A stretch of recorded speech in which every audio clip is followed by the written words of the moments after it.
이제 산업단지의 편익 추정에 대해서 말씀드리겠습니다. 자, 산업단지의 편익은 과연 무엇이 되어야 될까? 이 대목이 이제 상당히 관심사항이 될 것이고, 이에 대해서는 사실 이제 그동안에 많은 논란이 있었지만, 이 KDI나 리맥에서 제시하고 있는 발표한 그 일반 지침에 따르면 대표적인 편익 항목은 여기 써놓은 대로 산업단지 조성으로 유발되는 신규 투자와 그에 연동돼서 창출되는 부가가치액. 이는 이제 순수 신규 투자로 기업이 생산하는 산출물의 부가가치가 바로 GDP 증가분에 해당되기 때문에 편익으로 봐야 된다는 것입니다. 뭐 너무나 상식적인 것 같은데 문제는 산업단지라고 하는 것이 앞에서 우리는 4가지 유형을 봤지만 특히 입주기업을 집중적으로 육성 지원하는 복합형 클러스터 사업의 경우에는 다양한 편익이 나올 수 있다는 것이죠. 연구개발 편익이 있고 교육훈련 편익도 있을 수 있고 생산성 향상 편익 등이 있을 수 있다. 왜냐하면 이제 복합형 클러스터의 경우에는 이제 집적에 따른 그 효과가 있을 수 있으니까요. 그래서 일반적인 산업단지 개발로 인한 편익이 금방 말씀드린 부가가치 창출 편익 말고 집적 효과로 인한 생산성 증가 편익, 그리고 이제 이전한 것으로 인해서 종전에 해당 기업들이 생산 활동에 이용했던 부지 활용 편익도 존재합니다. 그리고 첫 번째 산업단지 개념에서 봤듯이 각종 지원시설이 있지 않습니까? 산업단지 안에는. 그래서 이제 그 이용 편익도, 그전에는 산업단지에 없을 때는 지원시설을 이용할 수도 없었거니와 있다 하더라도 이제 여러 군데 이렇게 분산되어 있는 것을 이용하다 보니까 사실 이제 비용이나 이런 것들이 좀 많이 들었지 않았겠습니까? 그런 것이 모여 있다 보니 당연히 이제 지원시설 이용 편익도 발생할 수 있을 것이고, 그 다음에 연구개발 편익도 있을 것이고, 그리고 이제 부정적인 외부 효과의 감소 편익도 있을 수 있다. 과거에는 그 산업단지의 산업단지 안에 이제 있지 않을 때는, 개별 부지에 있을 때는 오염물질을 배출할 때 독자적으로 구축해서 뭐 등등 이제 배출해야 되고, 여러 가지 그 배출 저감 시설들을 만들어 놔야 됐을 텐데, 산업단지가 되면 이제 그런 것들을 종합해서 지원시설이나 아니면 그런 폐수시설을 공동으로 이용할 수 있다 그러면 결국 환경오염도 감소할 수 있다. 다시 말하면 부정적 외부 효과를 감소시키는 데 따른 편익이 발생할 수 있다는 것이죠.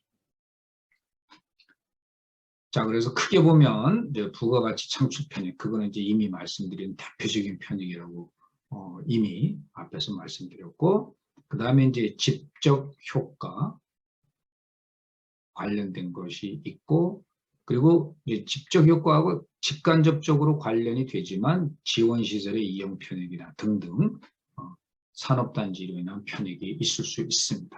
이 중에서 집적 효과에 관해서 좀 상세히 좀 살펴보겠습니다. 자, 이거는 이제 산업단지로 모여 있다 보니까 지식의 외부 효과라는 것이 작동할 수 있습니다. 다시 말하면 산업단지에 모여 있으면 그전에는 서로 공유되지 않던 지식이, 그리고 R&D도 마찬가지겠죠. 이것이 이제 공유되는 상황을 만들어낼 수 있고요. 그래서 이제 좋은 긍정적인 기능을 할 수가 있을 것입니다. 그 다음에 이제 앞서서도 말씀드렸지만 지원시설 이용 편익 같은 것, 다시 말하면 사람과 재화의 이동에 소요되는 비용이 있었지 않겠습니까? 그동안에 교통비용이라든가 기타 거래비용, 이런 것들이 이제 산업단지 안에 모여있는 관계로 발생되는 절감의 효과가 있을 것이다. 그게 바로 이제 집적의 효과 중에 또 아주 중요한 효과다. 그리고 이제 제품의 물류 비용이 만약에 이제 1년의 그 밸류 체인, 이 그 산업단지 안에 같이 있다고 하면은 도소매상 뭐 수출업자까지 이어지는 물류 비용 절감까지도 도모할 수 있을 것이고, 그러다 보면 자연스럽게 중간 유통 단계에 소요되는 비용이 절감되는 효과도 거둘 수 있겠다라고 말씀드릴 수 있겠습니다. 특히 집적 효과가 단일 산업 중심으로 이제 발생이 되면 이걸 로컬라이제이션, 즉 지역화 경제라고도 일컫고요. 그 효과가 다수 산업까지 확산되면은 이제 어버나이제이션, 즉 도시화 경제라고도 얘기를 합니다. 그래서 이제 집적 효과라고 하는 것이 산업단지 조성에서 아주 중요한 편익의 하나일 수 있는데, 이게 추정하는 데 문제가 좀 있습니다. 자, 앞서서 뭐 지식의 상호 공유, 그죠? 그 다음에 물류 비용의 절감, 뭐 이런 것들이, 그래도 뭐 물류 비용은 그래도 비교적 구독하기가 좀 쉬울 텐데, 자, 지식의 공유라든가 이런 것들은 객관적이고 실증적인 자료를 구독하는데 상당한 어려움이 있습니다. 이거는 이제 학자들도 이걸 추정해내는데 많은 어려움이 있는데, 산업단지를 예비타당성 조사 과정에서 편익을 찾아낸다는 것은 더더군다나 이제 어려운 문제죠. 자, 그 다음에 집적 효과이기도 하지만 다른 효과하고 같이 발생하면 이게 집적 효과로 인한 것인지 다른 것으로 인한 효과인지를 구분해내기가 쉽지 않다.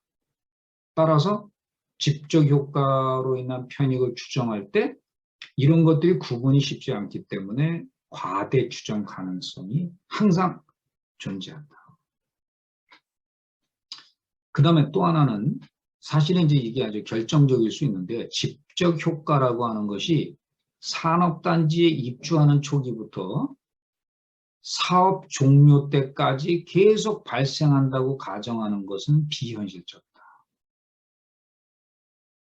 그렇죠. 일정한 기간이 지나면 이제 그 효과가 사라져야 된다고 봐야 되는 거 아닌가. 이런 이제 의문이 제기될 수 있고, 또 그렇게 되면 앞서 말씀드린 30년이라는 기간의 편익을 추정하는 과정에서 도대체 언제까지를 볼 것인가가 쟁점으로 떠오르겠죠. 그래서 이제 집적 효과가 비현실적일 수 있다라는 그런 주장도 제기됩니다. 그런 어려움이 있다는 것이죠. 따라서 앞서서 봤지만 가장 대표적인 부가가치 창출 편익이 일반적으로 채용돼서 산업단지의 편익은 주로 부가가치 편익으로 추정하고 있는 것이 현실입니다. 자, 그럼 이제 앞서서 이제 다양한 물론 이제 가장 대표적으로 부가가치 창출 편익이 있다라고 했고, 그리고 이제 기타 뭐 집적 효과 아니면 뭐 지원시설 이용 편익 뭐 등등을 다 봤는데, 그 중에서 부가가치액을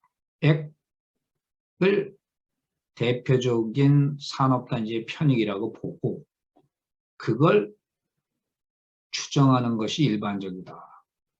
심지어 집적 효과는 좀 문제가 있다고 또 말씀드렸고요. 그래서 이제 이하에서는 산업단지의 편익을 여기 2단계에 딱 표시가 되어 있듯이 부가가치액 창출로 중심으로 해서 이제 논의를 진행하고, 대부분의 이 예비타당성 조사 그리고 심지어 연구에서조차도 부가가치로 산업단지의 편익을 창출하는 것이다.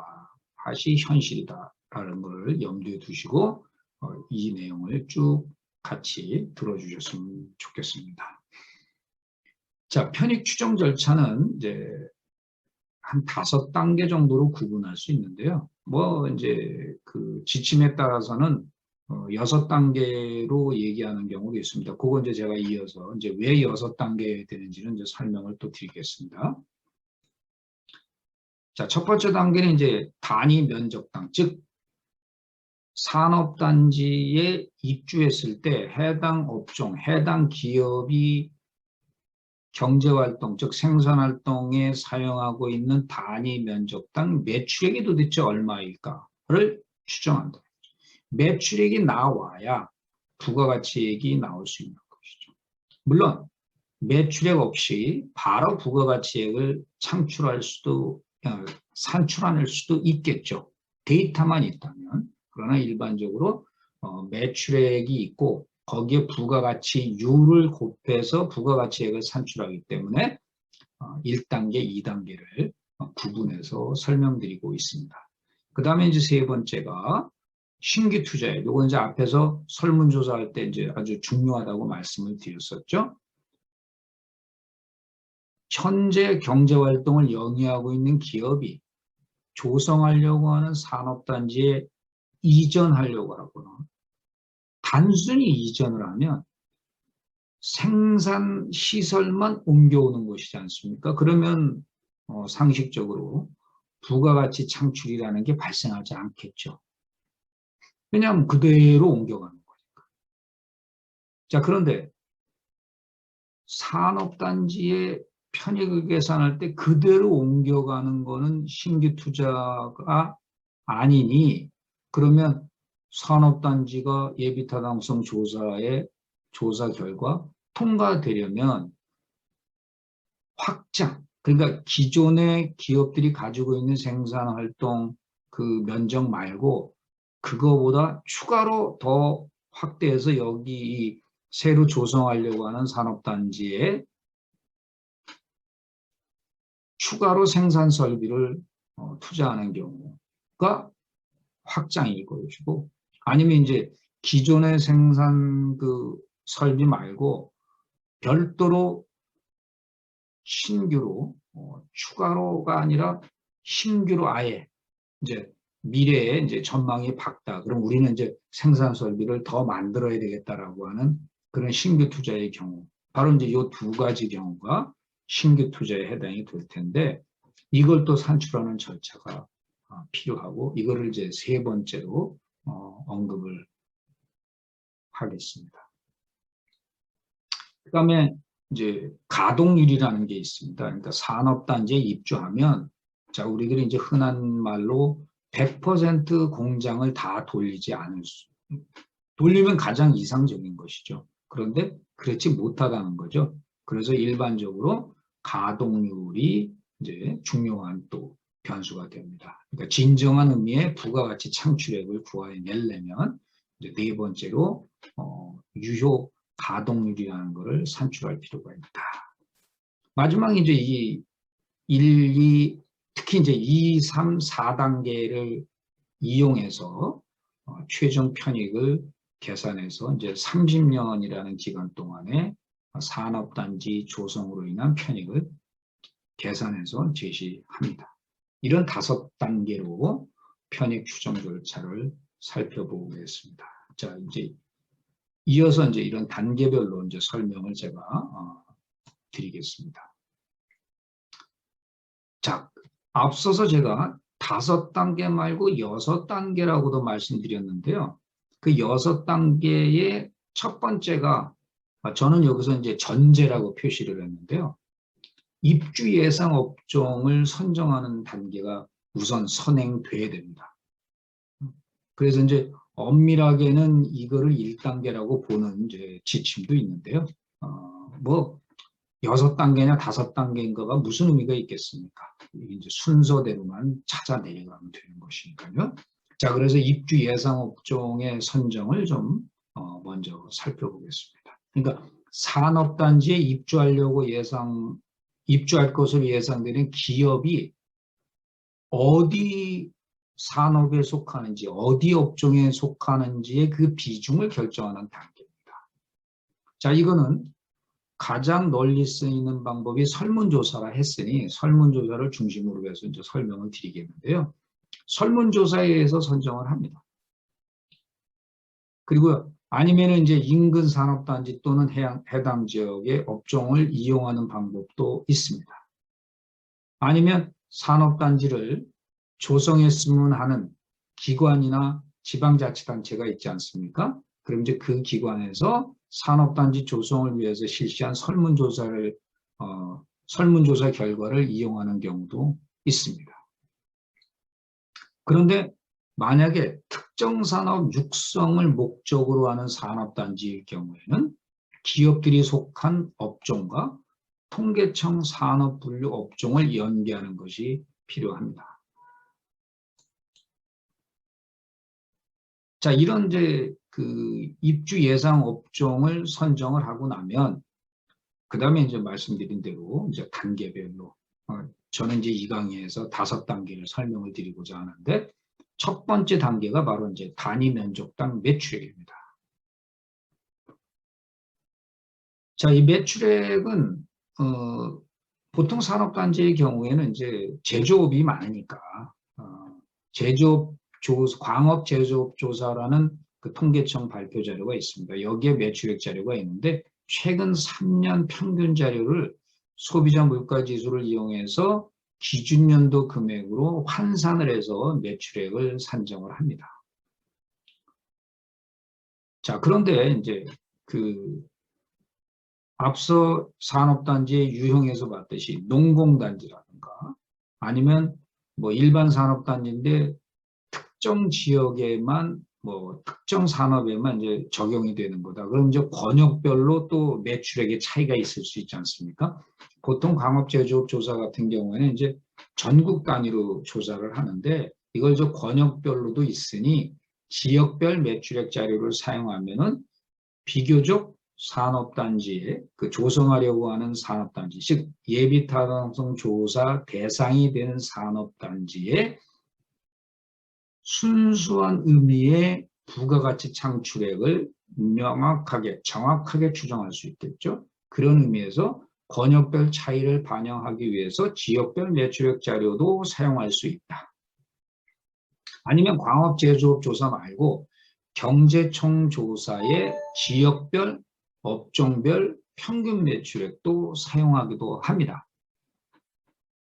자, 그래서 입주 예상 업종을 앞에서 이제 선정을 했고 단위 면적당 매출액을 이제 바로 이런 자료를 통해서 이제 추정을 해내고 이제 통계로서 끌어와서 이제 추정을 해냅니다. 그리고 이제 단위 면적당이라고 그랬지 않습니까? 그러니까 이제 매출액은 그렇게 가져오는데 그럼 단위 면적당을 찾아야 되지 않습니까? 단위 면적. 그러니까 단위 면적당 매출액을 추정해야 하므로 입주 예정 기업, 산업단지에 입주하려고 하는 기업 또는 공장의 산업별 특성을 반영해서 그 기업이나 공장의 공장 부지 면적을 파악해야 되겠죠. 이건 그럼 어디서 파악하느냐? 바로 공장당 부지 면적은 한국산업단지공단의 팩토리온이라는 아주 유용한 자료가 있습니다. 여기에 업종별, 권역별 공장 용지 면적 또는 평균 건축 면적이 있습니다. 그래서 이걸 사용해서 이제 입주 예상 업종의 단위 면적을 찾아낼 수 있다는 것이죠. 자, 그러면 공장당 평균 매출액과 평균 부지 또는 건축 면적 자료를 사용해서 업종별로 앞에서 정했던 입주 예상 업종의 단위 면적당 매출액을 산정할 수 있습니다.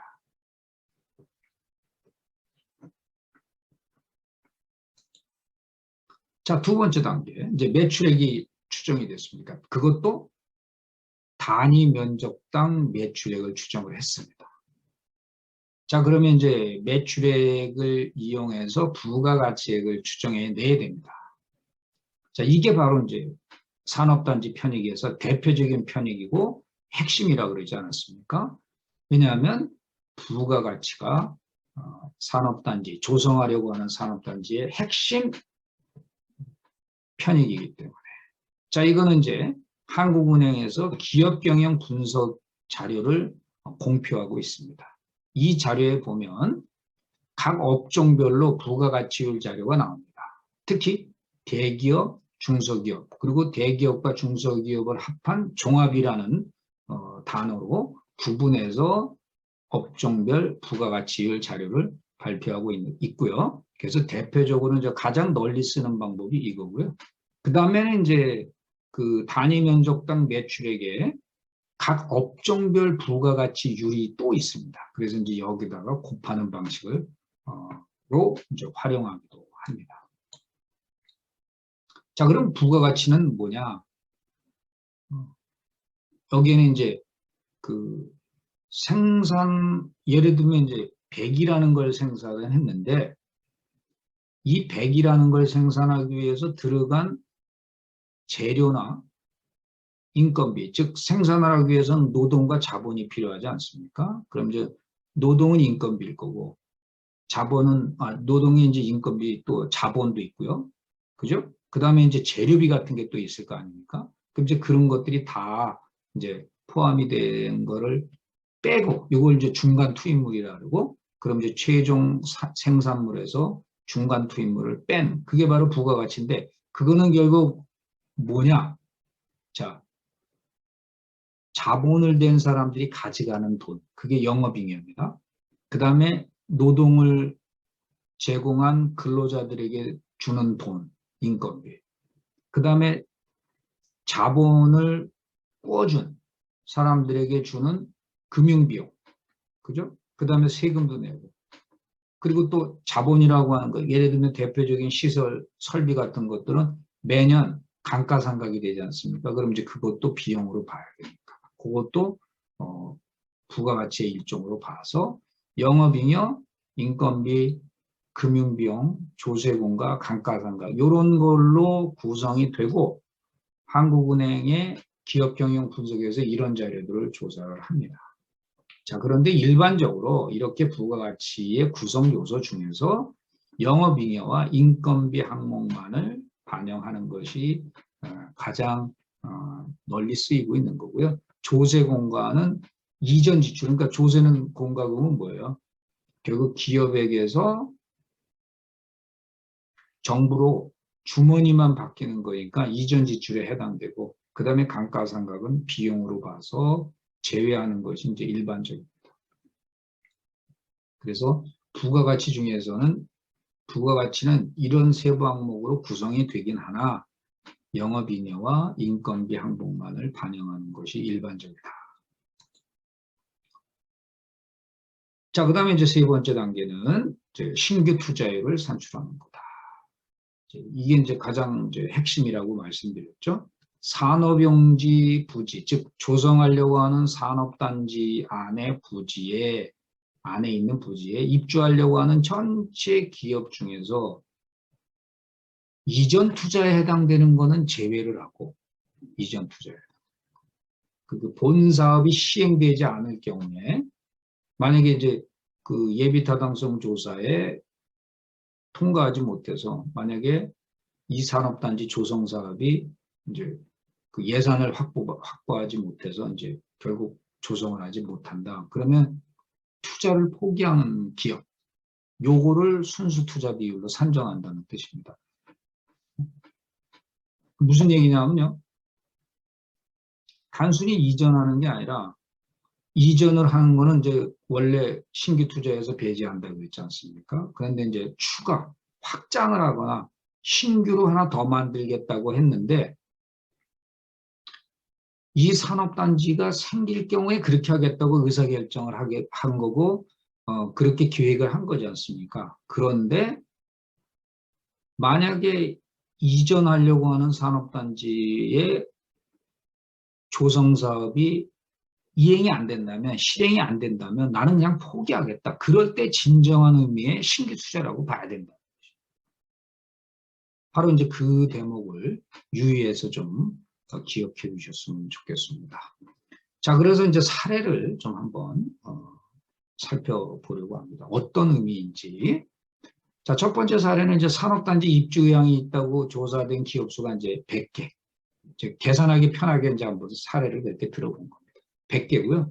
그 중에 50개 기업이 시설 확장, 신규 투자를 통해서 새로 산업단지 조성하는데 들어가겠다라고 이제 설문조사에서 의향을 밝혔다. 그렇게 조사가 됐다.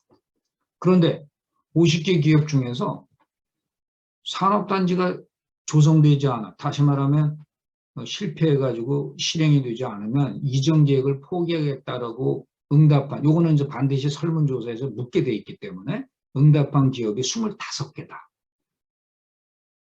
그러면 진정한 의미의 신규 투자를 하려고 했던 기업은 25개 뿐이 없다는 겁니다. 그러면 전체 입주 의향이 있다고 조사된 기업이 100개였는데 그 중에서 25개만 신규 투자로 인정해야 된다. 따라서 25%가 신규 투자율에 해당된다라고 봐야 된다는 거고요. 자, 요거는 이제 또 다른 사례입니다. 이제 이렇게 이제 될 수가 있어요. 대체 지역을 고려한다. 즉 이거는 뭐냐? 두 가지로 나눈다는 거죠. 앞서서 말씀드렸듯이 그 대체 지역을 고려한다라는 거는 뭐예요? 그러니까 설문조사에 응답을 해가지고 조성하려고 하는 산업단지가 더 이상 이제 그 실행을 못한다. 다시 말하면 조성이 안 된다라고 하면 난 딴 데 가겠다라고 하는 거는 신규 투자율에서 배제한다는 거. 대체 지역을 고려하지 않고 아예 포기하겠다라고 대답을 해야 된다는 거죠. 자, 그런데 신규 투자를 했던 기업이 하겠다는 기업이 희망 신규 투자 비율 100%가 이제 있었다. 이게 이제 5개 기업이고, 그 다음에 이제 확장 이전을 하겠다라고 했을 때 나는 이제 그 중에 50%에 해당돼, 나는 50%를 신규 투자로 하겠다라고 했던 게 1개 기업이고, 40%를 신규 투자로 하겠다라는 게 1개 기업이에요. 그럼 이럴 경우에는 신규 투자 비율의 산정 과정을 조금 앞서서 그냥 단순하게 봤던 거하고는 조금 다르게 이제 산정할 수 있다는 거죠. 신규 투자 100%다. 100 곱하기 30개 중에서 30개가 이게 신규 투자를 하려고, 그러니까 신규 입주를 하려고 했는데, 그 중에 5개가 100%를 신규 투자로 볼 수 있다. 그럼 이제 16.67%가 되고요. 여기에. 그 다음에 이제 1개 기업이 50%의 신규 투자 비율이 있다 그러면은 30분의 1 곱하기 50해서 1.67%. 그 다음에 또 하나가 40%라 했으니까 30분의 1을 해서 곱하기 40을 해가지고 1.33% 이렇게 돼서 이걸 합치면 19.67%가 됩니다. 자, 이렇게 계산하는 방법도 있다는 겁니다. 자, 그래서 이제 신규 투자율 산출은 특별히 이제 사례를 2가지 들어서 이해를 돕고자 했습니다. 자, 그럼 이제 4번째 단계는 유효 가동률을 이제 산출하는 건데요. 이거는 이제 산업용지 부지의 유효 가동률은 전체 입주 가능 기업 대비해서 실제로 입주해서 가동을 얼마나 하느냐를 가지고 곱해가지고 계산하는 거예요. 다시 말하면, 자, 입주율이 100이 아니라 80%예요. 그 다음에 이제 그 80%에 해당되는 기업들의 가동률을 봤더니 80%밖에 안 되더라. 그럼 유효 가동률은 80% 곱하기 80%에서 64%가 된다. 이제 그렇게 계산한 걸 가지고 이제 최종 편익을 추정합니다. 그래서 부가가치 곱하기 신규 투자율 곱하기 유효 가동률 이렇게 해서 이제 최종 편익을 추정을 하는 겁니다.